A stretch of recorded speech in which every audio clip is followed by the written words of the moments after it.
50 pulls out an old video of Diddy on stage slapping Hov on his back, man. All these industry people know that Diddy been acting like this and doing this and trying to engage other men into sexual acts with him. 50 Cent isn't taking any days off from trolling Diddy, and he just released a video to seemingly prove that Jay-Z took part in Diddy's male freak-offs. Now, we know that Diddy and Jay are still very close, because just months ago, Diddy said in an interview that only 2 people are allowed to call him by his government name, Sean, his mom, and Jay-Z. Diddy also still has a photo of him and Jay on his website, Combs Global, and it looks like he takes a lot of pride in their friendship.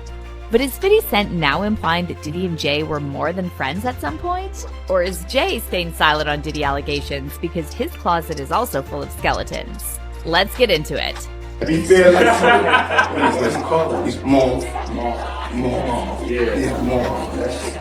Let's go celebrate this. Ever since news broke that Cassie was suing Diddy for all kinds of depraved acts, including forced encounters with male S-workers, 50 has been exposing all kinds of messy details about Diddy. And now he also added Jay-Z in the chat, seemingly implying that Diddy and Jay have more in common than most people think.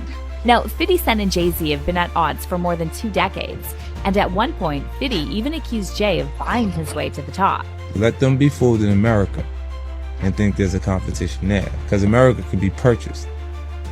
We can buy it with marketing dollars. 50 also thought it was weird that Jay-Z refers to himself as Jesus, and he told Rolling Stone in 2009 he has a king complex. He thinks he's effing Jesus. This Jay-hovish. And in that same interview, 50 also seemingly accused Jay of betraying people who are closest to him, like former Rockefeller artist Beanie Siegel. 50 said he didn't have their interests in mind, he was just doing what he had to do for himself. And it's not just 50 who thinks Jay ruined a lot of people to get to the top. Uncle Ron, who reportedly briefly worked as Beyonce's bodyguard, claimed that both Jay and Beyonce destroyed many people. Beyonce and Jay-Z will do anything to destroy anyone who speaks out against them. Cause say I ain't Biggie. Say I ain't Beanie Siegels. I ain't Freeway. How you wrote all them off the minute they did for you to get you to the top. But Uncle Ron also said something about Beyonce that fans think sounds very similar to what Cassie said about Diddy. Yeah, Beyonce's on drugs. She been on them for a long time, and you keep her that way. And then Jaguar Wright made even more serious claims, suggesting that a lot of people who were once in Jay's inner circle, like Big L, face tragic ends. The first time I ever saw Jay-Z or even heard him spit a rhyme was at an MC battle, street battle in New York. But he didn't show up as Jay-Z. He didn't show up as the hottest rapper on the street. He showed up as the nigga that was with Big L. Rest For in those peace. of you. Rest in peace, Big L. Rest in peace, Big L. One of the That was dopest. the One of the sensei. Something happened that no one expected. Jay-Z, the guy known for always keeping his cool, suddenly showed raw emotion in front of everyone. The same man who never cracks, even under pressure, let his guard down in a way no one saw coming. There were no headlines to prep us. No fan could have predicted it. It wasn't a slip-up, it was real, raw, and powerful. Imagine seeing Superman caught in a storm with no cape. That's how it felt. The city's buzzing. Social media is lit up. And everyone's asking, what just happened? What pushed Jay-Z to this point? What's really going on behind those dark shades? One thing's for sure, this is just the beginning, and something much deeper is hiding underneath. I think I know where we're going with this. So, you don't need a soothsayer to tell you that 50 Cent and Jay-Z are not on good terms at all. But you see Jay and Diddy? Nah, those two have remained besties over the years, and they have never been afraid to show off their love for each other. Diddy always had a picture of himself and Jay-Z on his website, and now he has this cute little speech Jay-Z gave in his honor for the montage for Diddy's Lifetime Achievement Award. And here he is, proudly telling everyone that the only 2 people allowed to call him by his government name Sean are his mama and Sean Carter. Also, whenever either of them hosts a party, the other is sure to be on the guest list. That's why people found it weird when Jay-Z conveniently decided not to host his annual Rock Nation party this year, which many people felt was just his way of trying to avoid being seen in public with Diddy. And even going back before that, people have noticed that Jay-Z has been keeping a low profile since Cassie's lawsuit dropped. The only time we've ever really seen him in public was during the last Grammys, and he left right after receiving his award. It seems like Jay-Z has been trying to avoid Diddy at all costs. But the question is, what does Jay-Z have to do with everything that's been going on with Diddy? Well, according to 50 Cent and other industry insiders, everything you're seeing being with Diddy is just the tip of the iceberg. Jay-Z has much darker secrets, the only difference between him and Diddy being that he is smarter and not sloppy. Do y'all remember how Jaguar Wright said basically the same thing in a recent interview? Sean Carter is worse. He's smarter. He's patient. He's not sloppy. Just even lining up people he calls friends and stepping to the side while they get hit by the guillotine for 30 years.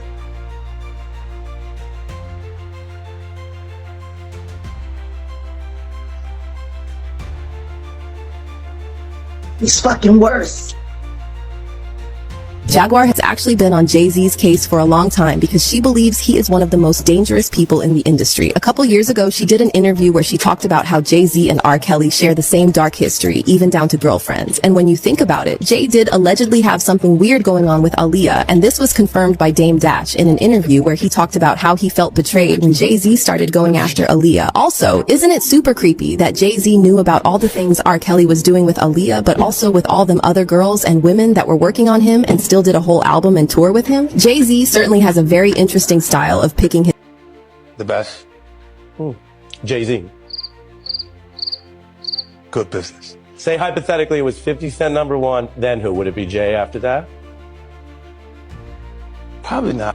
They're afraid their kids gonna want to be famous if they acknowledge the material. So they don't give you the trophies. I got the checks. I didn't get the trophies. Jay got all the trophies, man. That's because he signed that contract. What contract? No, if you don't sign, you don't give him a trophy, she ain't coming. 50 Cent has called out Jay-Z and Diddy for sacrificing people to move their careers up. And some of the allegations he made are pretty serious, including Jay-Z and Diddy being responsible for, or at least having a hand in, the deaths of multiple rappers. Does 50 Cent really have information on Jay-Z and Diddy's dark parts? Are Jay-Z and Diddy really sacrificing other rappers just to get on top? Let's dig in. The competition in the rap game is often cutthroat, especially back in the 90s when everyone was a gangster, everyone wanted to pop off, and no one wanted to be caught slacking. There were, and still are, rappers who would do anything, cross anyone, to make it on top. According to 50 Cent, Jay-Z and P. Diddy are two rappers who fall into that category of rappers for whom no cost is too great to pay as long as it pushes their career forward, even if that means getting rid of other rappers. Now, y'all know that Jay-Z and Diddy have always faced Illuminati allegations and been suspected of offing rappers as sacrifices to the Illuminati. Those rumors are reaching at best. So let's focus on 50 Cent's allegations that Jay-Z and Diddy have ripped numerous artists off through their record labels. One rapper that immediately comes to mind when talking about Jay-Z's shady dealings is the legendary rapper Coolio, who died last year. On a Wednesday afternoon in September last year, Coolio was at a friend's house in LA when he went to the bathroom and never came back outside. When the friend checked on him, he found Coolio passed out on the floor. Paramedics would later confirm that Coolio died on the spot. For months, the details behind Coolio's death remained unknown, though many people suspected he died from a cardiac arrest. Many of Coolio's close associates and family knew that he had been battling some underlying health issues for years. But others believed that Jay and Diddy were somehow involved in Coolio's death because of some interviews Coolio did shortly before he died that suggested that he might have been afraid for his life. Apparently, Coolio had dirt on some people in the industry, and he wanted to expose them for who they were. So, they had to act and silence him before he could come out with any damning information. Authorities later confirmed that Coolio had undiagnosed heart conditions that eventually led to... Let's be real, this isn't just about one bad day. Something much deeper is going on with Jay-Z. His story starts way back in the Marcy Projects, where life was tough. No matter how many awards or platinum plaques he's earned, that kind of trauma doesn't just disappear. Add the pressure to stay at the top in the cutthroat music world, and it's a heavy load to carry. For years, we've seen hints, whispers about his personal struggles, the tension in his marriage, even that unforgettable elevator scene with Solange. That wasn't just drama, it was a sign. Now it feels like the weight of it all is finally crashing down, and the storm is just getting started. Look, later you gonna find out a little shit that I be saying be real. Do you understand what I'm saying? Man, listen, I'm trying to tell you the truth. But the truth, sometimes it hurts. Right. It hurts people and they don't want to hear that shit. But I'm trying to tell you, nigga asked me, could he take me shopping? And it fucked me up because I'm looking like, what the fuck is this nigga just like, I want to take you shopping. I got a bankroll out this motherfucker. I want to take you shopping. Why? Because when you walk around looking so motherfucking good, I'm going to feel like, God damn it, that motherfucker with me. That's all I want to do. That's all I want to do. But when a nigga tell me he want to take me shopping, what the fuck is the matter with this nigga? Wait, hold on. Well, where was this at? This was at the wedding. All of that Sorry.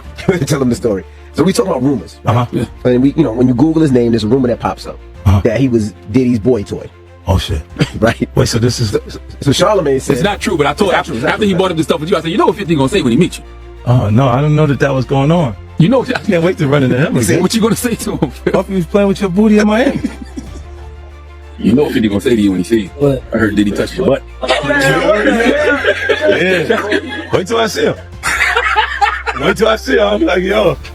Yeah. Last time Sean Diddy Combs came to the clubhouse, he played Plead the Fifth. But did Diddy plead for pity? He didn't. So here's what, Sean Diddy Combs, the time has come for you to plead the fifth again.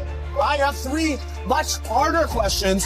You may plead the fifth to only one. 50 Cent has thrown a few insults your way recently.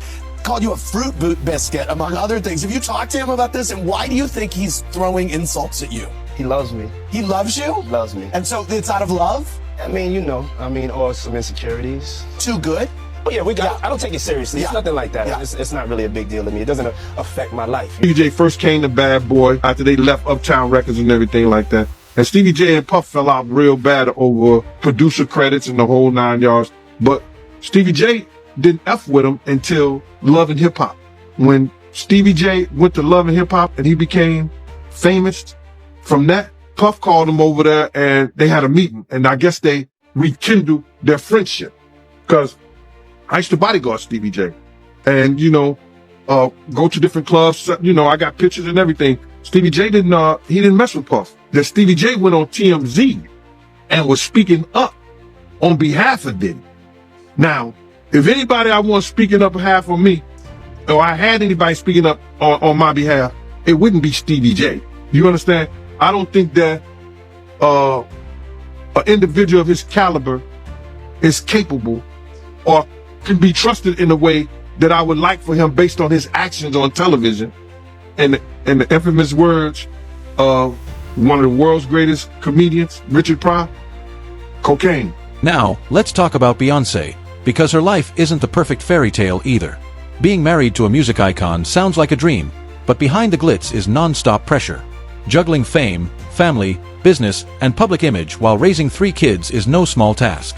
It's not just a life, it's a balancing act with no safety net. In this industry, there's no break for burnout or mental health. You're expected to be flawless no matter what. But even the strongest can only hold it in for so long. Maybe what we saw in Jay-Z wasn't weakness, it was everything he's buried for years finally breaking through. Childhood pain, the grind of staying on top, the fears he's never spoken out loud. Or no? Did you ever? No, I saw him right before he passed too. Yeah, that's crazy. Never worked with him though. What did Tupac do? He did gang-related Poetic Justice. He did Juice. And he did a couple other things. He did a basketball. Did something with Jim Belushi. Remember they did the one thing? Yeah. What did he do? Can you Above the Rim, Poetic Justice with Janet Jackson, which I thought it was great. Yeah. Bullet, I think is. Oh yeah, gang-related album soundtrack was actually good. I don't know if you've listened to the gang-related soundtrack. It was Not in a minute. Yeah, it was a really, really good soundtrack. Yeah. Cuba, with all this stuff that's coming up with Diddy and you're on one end, 50 Cent is calling out Diddy and here's what he's doing and all this stuff, and they got the back and forth. Yeah. I got Suge on here. Look at this example. Look what happened. Yeah. And I got Suge on. Yeah, exactly. No question about it. What do you think is going on with all the stuff with Diddy, with Little Rod, with, you know, all the stories that everybody's hearing about?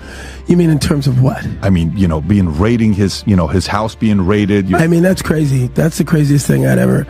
And then, hey, how about me? I wake up in the morning, I turn on the Today Show, and Hector Cuba Gooding Jr. I was like, excuse me, pull me into this. I think whatever he's dealing with, he's on his journey, man.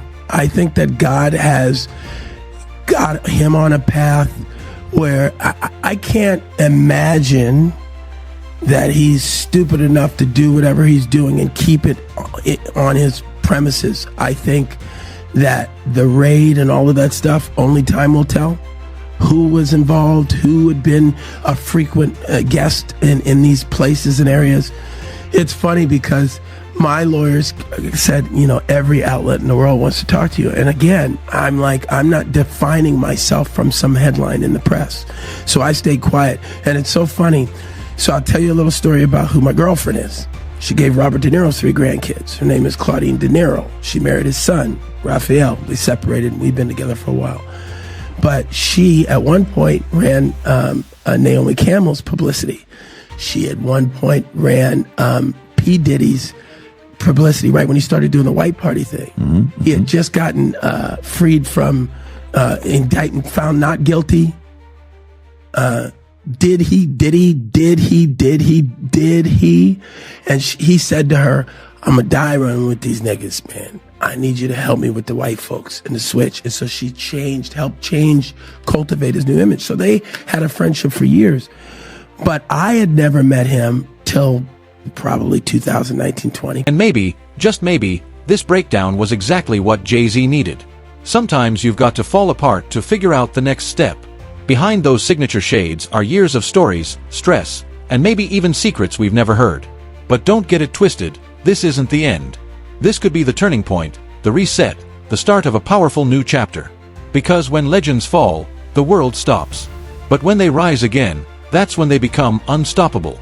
And you better believe, we're all watching to see what Jay does next. It's that night where this guy with this picture, it says that I had my shoulder on him and all this stuff, making it look sordid. Well, that picture, everyone in the room, there's probably 300 of us on the deck of P. Diddy's, I'm going to show you, on P. Diddy's boat, New Year's Eve. I went from one ship, Happy New Year. So I hung out with Tyson, and next ship, there's Drake. This ship had P. Diddy. He had his guy, his videographer. They're listening to music. And he says, hey, Cube, listen, you want to hear P. Diddy's new song? I said, yeah, sure. Sit down next to him. They didn't use this angle, which to me makes me laugh, because I go, oh, I get it. You made it look the way you wanted it to look. But that, and if you hold it, you know how you hold it and it does the thing where, can you hear all the people? If you tap it or something, it's a live picture. You see what I mean? It's like, here we are just listening to music. Finished, took the thing off, said whatever I said to him, left. That was it. But this guy who's suing him, going after the money, man. I'm sure. And by the way, I don't know P. Diddy's life. I don't know what he's going through. I don't know what the police are going to find on all of that. Were you guys close? Were you guys friends, or? We were acquaintances, just like I just showed you. Yeah. 2-3 times I've seen him. So it's. Oh, so Diddy, you've only seen him 2 or 3 times. That's what I'm saying. That's what I'm saying. So why would they include you all of a sudden in some way? I think because of the darkness of the other grab of the cases that I already had went through. Right. A lot of that stuff is 18 though, 19, right? Those are from 5-6 years ago. That's the cases. Right. That's right. And that was that at the peak of the Me Too movement, or was that pre-Me Too movement? That's right. Is Me that's Too right movement, when it kicked off. Yeah, right. That was crazy. Yeah. So it's going to be interesting to see what happens with Diddy. Oh, 100%. Yeah. 100%. But I did not know that you guys only hung out 2 or 3 times. That's it, man. And 50 was with you for your 56th birthday. I think you guys were hanging out together in Miami. Yeah, because we were in St. Bart's on that boat. But then in Miami, which is where I run around now, of course, I ran into 50 and he was promoting his champagne. I've seen Drake 100 times around town. He loves Miami. Yeah. Yeah. 50. I'm big with the rappers, man. How do you feel about 50? How's 50 like? It's so funny. I got a call from 50 who reached out to me and said, we got to uplift our black entertainers and let's work together. I said, great. So we'll see, I try not to voice any of my opinion when it comes to the rap songs because just like everybody else, I'm into that music, man. Are you following the Lamar and Drake thing? No, I just heard about that. Yeah, got it. I mean, that's like a whole... Somebody just got shot today outside of Drake's house. I heard. Did you see that? I heard. So, I mean, it's like drive-by shooting in a gated community. I mean, that sounds a little crazy. Yeah, Drake's security guard seriously injured in shooting at Toronto's mansion. Guard was shot inside Drake's home and had serious... As the ongoing feud between Jay-Z and 50 Cent continues to heat up, fans are left speculating about what lies ahead for these two music industry giants. With tensions rising daily, the conflict seems to be driven by a mix of personal grievances and professional competition. But non-life-threatening injuries while the assailant fled in a vehicle. Yeah, I say to them, just like I said to Tupac when I saw him in the lobby of that hotel in Chicago. He said, hey, man, help me, man. Give me some advice. I said, hey, man, just remember your artistry first. I know you're getting caught up with all this madness, but you're an artist now. He said, thanks, Cube. He hugged me and he went off. And how old was he at the time? Well, 2-3 weeks later, he was gone. Oh, no shit. I saw him, and here's the second time I saw Tupac. This is a true story. Now, I don't like the conspiracy thing. But that day, he was in a convertible, like Rolls Royce. He was at the stop sign. And I was on a hockey tournament, so I was in Vegas as well, playing hockey, and Tyson had his fight. And I jumped out of the car, and I ran up to his car. Pac, it's Cube! And all three cars, all these cars, boom, boom, boom, boom, with the guns. Get out. No, that's Cube good, man. Hey, that's Cube good. And I go, oh, sorry, man. He goes, you good? I go, I'm good. I'm sorry, guys. Got in the car. So that happens that day when the sun's out, and at night they get shot. And there's no cops around. That's a true story. I was involved in that. So in the morning, few hours later, he's gone. Yeah. Yes. And so where were all of those undercover cops that pulled the guns on me when I tried to approach him sitting in his car convertible? What are you saying? I'm just saying it's weird that they were going to blow me away, and I'm Academy Award winner. That's all I'm saying. Yeah, because that's 96. So Yeah. And 96, you're like everywhere. I'm the man. Yeah, you're the man in They're like, 96. we don't care. Get away, back up. That's crazy. Yeah. By the way, what did he pay you for, Jerry Maguire? I forgot to ask you earlier. Was that your big payday? No, yeah, at that point, $600,000. What's the biggest you made for a movie? Oh, Snow Dogs. I can't talk hell about Snow Dogs. Whoa, that was a good year. Well, that's a 1-2 hit, baby. 13 million total that year. Wow. I made a lot Get of money. out of that here. year. Good for you. You know that money's gone. Good. I already spent that money. Really? Yeah, $13 million. I understand. Yeah. I'm assuming you made some good investments. I made some investments, yeah, but yeah, that money. Hey. After Jay-Z's emotional moment hit the internet, it was like wildfire. That video was everywhere. Phones, timelines, news feeds, you name it. The entire city couldn't stop talking. Celebs jumped in to show support.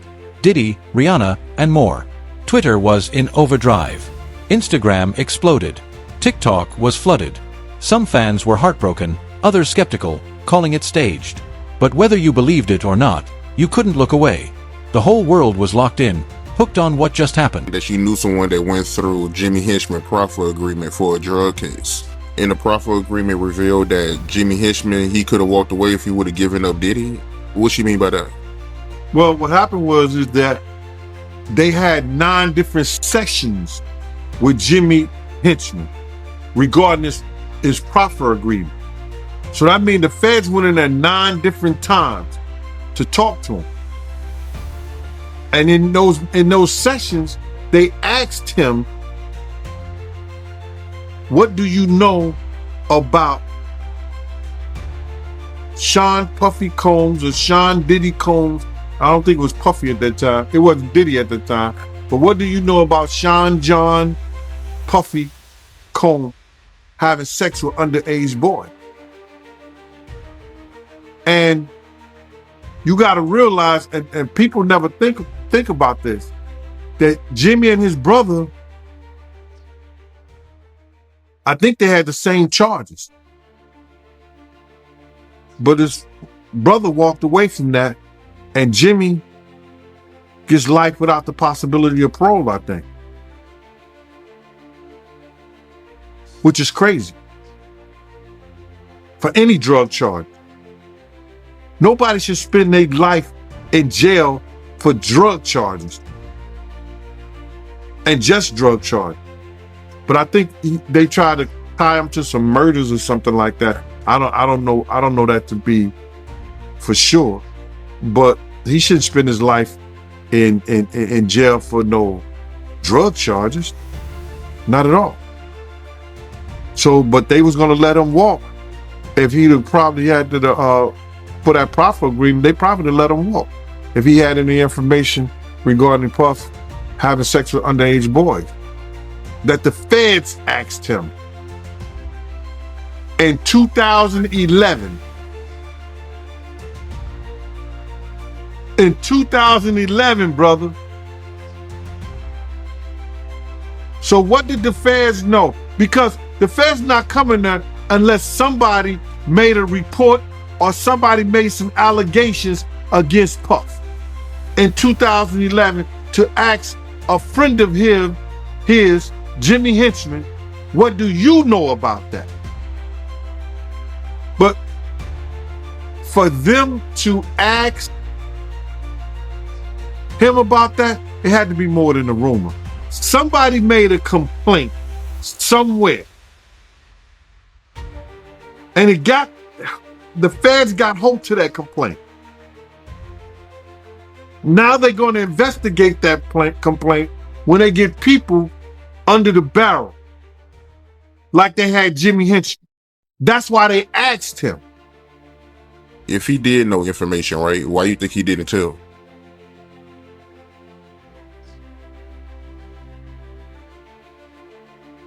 Then they would ask, how do you know? And then it comes into play, whereas that if you know of anybody that's endangering the welfare of a child, and you see that, and you don't report it. Jay-Z's team moved quickly, dropping a vague statement about privacy and personal matters. But let's be honest, we all want the real story, not polished PR. Meanwhile, the music world reacted fast. Even Kanye, yes, that Kanye, sent love and support. It felt like all of hip-hop took a pause to stand with Jay. We've always seen him as untouchable. Now we're watching him break down. Surreal, like watching a superhero cry. Some say it makes him more human, more relatable. Others think it could damage his image. One thing's clear, the game just changed. 50 Cent. I think he would have done that if that was 50 Cent. No one's scared of 50 Cent. I want everyone to be clear. No one's scared of 50 Cent. I think it was kind of taken out of context a little bit, but what do you think about it? I don't think it was taken out of context. No, I think the guy who was talking to him made him feel like a punk. You see what I'm saying? So he had to say, yo, nobody scared of 50. Let's get this clear. Nobody is scared of 50. You know, but I'm not the issue. Him making you feel like a punk is the issue. And at the end of the day, I look at it and people don't assess themselves. Even really intelligent people. Jay's a smart guy. You know what I'm saying? He'll analyze other people and other things that they're doing and not actually look at what's happening to him and his transition and difference. But his actual, right now, he's in a real safe space. He created this real safe aura. This is why people walking on the stage and why shit is happening like that. A lot of it wouldn't have been like that if he actually dealt with his issues himself.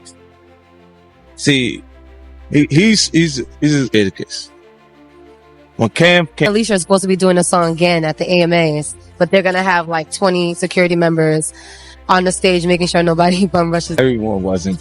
They just felt, you gotta feel comfortable enough to do that. Like, see, don't get fucked up. I'll fuck up. You do some shit like that, and I'll fuck up. Let me go on record with that shit, cause I ain't really with all that dumb shit. I think everybody already know that. And they know, like, they already know.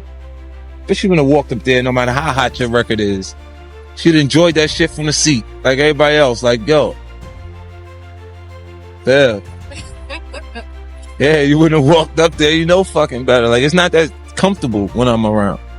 You know I'm coming with something that can make the response right away if they do something crazy. Right? How you gonna be doing what I'm doing and be comfortable if you ain't got no response? Nobody did what that man did. That man had more albums in death than most people had living. So at the end of the day, that man had a transitional time of coming out a revolutionary rapper, turning into a movie star, a certified movie star, then coming back and dropping Me Against the World, and then coming back and dropping the double album. Man, come on, man. Go on. Half the people y'all say number one took songs from him to make them popular after he was gone. So at the end of the day, look, man, when half your raps were another man raps, then hey, man, it's great that you could take it and use it, but at the same time, it's like you gotta look at Biggie, Pop, and all that as the top 5 because they set the standards. You got 2 dead superstars that you can sit back and listen to their music, look at what they doing, how they doing it to formulate your own. They didn't have nobody to look at. They were the original copies. So right now, I'm looking at it like, yeah, you know, New York is built on who can rap the best. Okay. Well, if Big would have lived, would Jay still be the best? See, that's what I'm saying. Now, you can look at any of the podcasts from New York and they'll say, hey, bro, Big hands down. They say, first of all, tell me what Jay-Z album was better than Life After Death. None. Okay, tell me a Jay-Z album that was better than goddamn When Pac Came Home. All Eyes on Me. Me Against the World was a classic. 2. And could stand up against a lot of albums. 2. When he went to jail. And when he went to jail, that's when he dropped Me Against the World and was killing the streets. So I'm like, bro, I was there. I lived through that shit. And you had to have a lot of things happen for you, and a lot of people had to get on your team to push you up here when these guys made that kind of noise without them people being like that. Like, I can't take this, and this is what I'm saying. I'm like, I cannot take that man's genius away from him. He is one of the best technical and baddest rappers from New York that has ever come from New York. True. But that's by New York standards. You know what I mean? Out here on the West Coast, they love Eazy-E and Cube. In Texas, they love The Face, the Ghetto Boys. In the South, they love who they love. My thing with hip hop is just stop all this who the best. It ain't nobody the best. You just the best in your region. That fucker. I'm sorry, I'm a little upset about it. Cause Al B. Sure just came out of his coma, and I've been talking to Al, and we've been texting back and forth, and I'm just glad that he's alive to text. Oh, definitely. Yeah.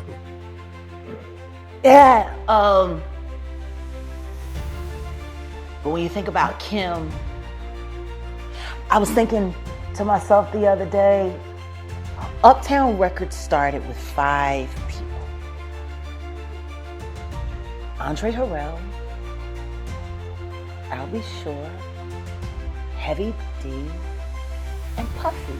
And Kim was the longest working employee because she was there from the very beginning. She was Andre's personal assistant.